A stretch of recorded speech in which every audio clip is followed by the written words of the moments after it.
In terms of Microsoft, they have something what's known as the Cloud Adoption Framework, and we've got some dedicated webinars and materials around this. So I won't spend too much time on there.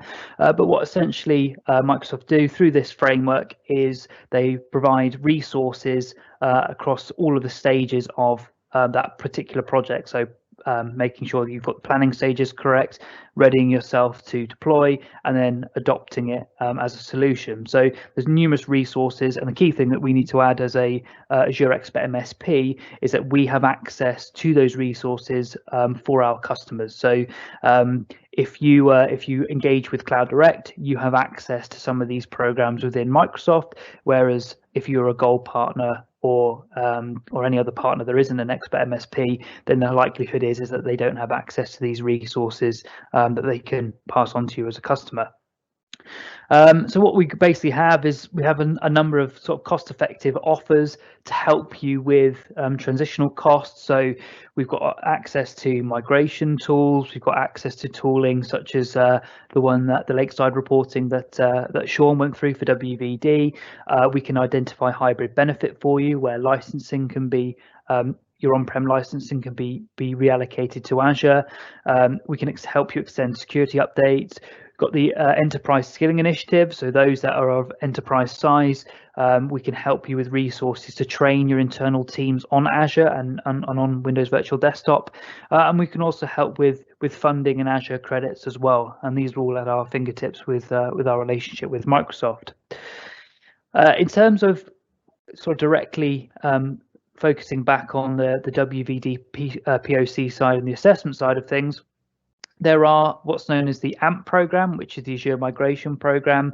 And as part of Cloud Direct being part of that program, we are able to help you with solutions assessments and proof of concept resources. So the Lakeside report that Sean went through, we can nominate you for so that you have that done free of charge.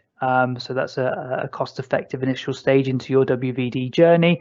But secondly to that, we can also help with funding towards your proof of concept and any potential Azure credits as well that will basically cater for your Azure consumption whilst you're testing out WVD. So as you can see there on the slide, a cost-free Azure sandbox that can look like. It can be the actual consumption credits towards a testing environment, for example.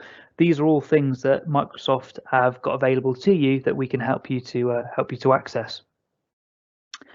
And this is just an example Windows Virtual Desktop deployment. So this is an example that Microsoft gives. So you've got a number of WVD users.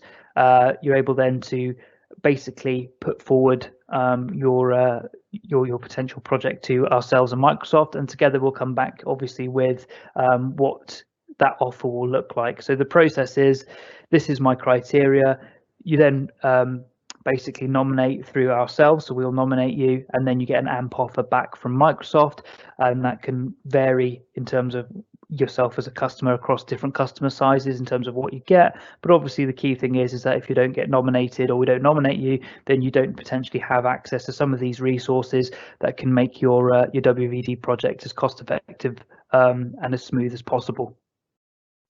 And then finally, just to sort of conclude on that around the Microsoft resources, this isn't just WVD on its own.